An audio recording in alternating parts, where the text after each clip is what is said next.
Good morning, 6:01 right now. The Vancouver Park Board has approved a public art installation for Empire Field, and it comes with a $450,000 price tag. The decision was handed down at last night's Park Board meeting. The artwork is going to be paid for by the City of Vancouver, and it's called Home and Away. It's essentially a pair of bleachers, which will provide at least 150 people with a panoramic view over Hastings Park, plus a playful slide exit. The debate over the design and cost of the project has been ongoing for several months. The installation should be completed sometime next year. Well, today is the day the Vancouver Art Gallery will reveal its long-delayed new expansion design. The concept for the 300,000 square foot building has been kept under wraps. This expansion is about 10 years in the making, thanks to funding failures, false starts, and other problems that have plagued the project. A retired senior manager with the City of Vancouver says the loss of the Georgia and Dunsmuir viaducts will create more traffic congestion in Chinatown, Gastown, and other nearby areas. He's also now questioning the need to demolish that infrastructure ahead of a city staff report that's expected to be released next month. The viaducts were built as part of a planned freeway system which never materialized in the 1960s. Their future has been in limbo now for at least 5 years. They are creating a problem that wasn't there previously. What the viaducts do now is they provide a very nice bypass around these historic areas. You can get from Main Street to downtown very quickly and not have to travel through the historic areas. You take those away, you're pushing the traffic right back into the areas which you're trying to protect from traffic. So, in a sense, they're working against their own goals right there. Three of Canada's top political leaders squared off last night in the third debate of the federal election campaign. Stephen Harper, Tom Mulcair, and Justin Trudeau went head-to-head in Toronto on foreign policy issues last night. They discussed trans-Pacific trade talks, security, refugee measures, and climate change.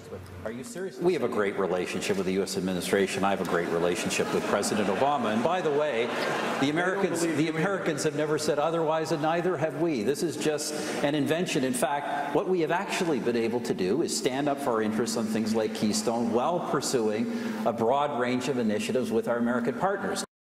The Prime Minister has to maintain a good relation with the U.S. Mr. Harper's lost the respect of the White House.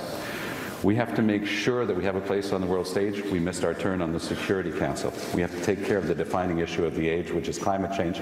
We're the only country to have withdrawn from the Kyoto Protocol. I'll defend your values, Canadian values, on the world stage. Where Mr. Harper's failed, we'll get it done. Once again, Green leader Elizabeth May was not invited to the Mug debate. She took to Twitter to weigh in during the discussion last night. Organizers only invited leaders whose parties have official status in the House of Commons, which requires at least 12 seats. Despite this fact, May says Canadians deserve to hear all leaders debate the issues. Here we are in the middle of an election, and Minister of Trade Ed Fast is still negotiating the Trans-Pacific Partnership Agreement. At this point, only the Green Party opposes the TPP. We understand that it contains yet another investor-state agreement, dangerous anti-democratic provisions that allow foreign companies to sue us. It includes threats to our supply management system.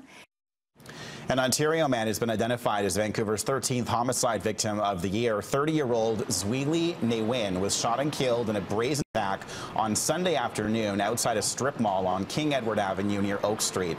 He was found dead in the front passenger seat of a white Toyota Camry. Officers say he was known to police and the shooting was likely gang-related.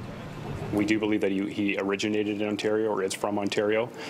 His background or connections back there is something that we will definitely be looking at, but it's too early to tell at this point what his connections were locally or why he was actually in Vancouver. Police in Burnaby are trying to find a vehicle that sped away after a bystander was shot outside a bowling alley on the Lougheed Highway near the Holdham SkyTrain station early Sunday. They're looking for a 2011 dark-colored Maserati Gran Turismo. A license plate belonging to the vehicle was recovered at the scene. Police also want to speak with any witnesses. An innocent bystander was shot and injured in what was surely a terrifying moment for this young man. Thankfully, his injuries were not life-threatening. We're very fortunate that no one was killed during this incident. Saanich police say a witness is likely responsible for preventing a sexual assault from escalating on the University of Victoria campus, and officers are now looking to speak with that person. It comes after a woman was attacked by up to 5 men when she was returning home between midnight on Friday and 1 a.m. on Saturday. Police think the person who intervened saved the victim from extreme harm. The victim fought back during the entire ordeal and came forward with information for police. A 64-year-old woman has pleaded guilty in connection to a series of traps being set along mountain biking trails in North Vancouver. Tina Krall was arrested earlier this year and was originally accused of setting or placing a trap with intent. She's now pleaded guilty to a lesser charge of mischief and will be back in court for sentencing in January.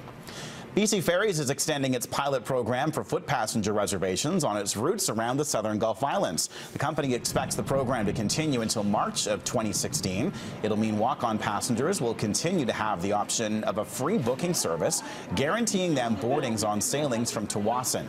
BC Ferries will also continue to track how foot passenger reservations are used, possibly allowing for the creation of more flexible fare options in the future. Just coming up to 6:06.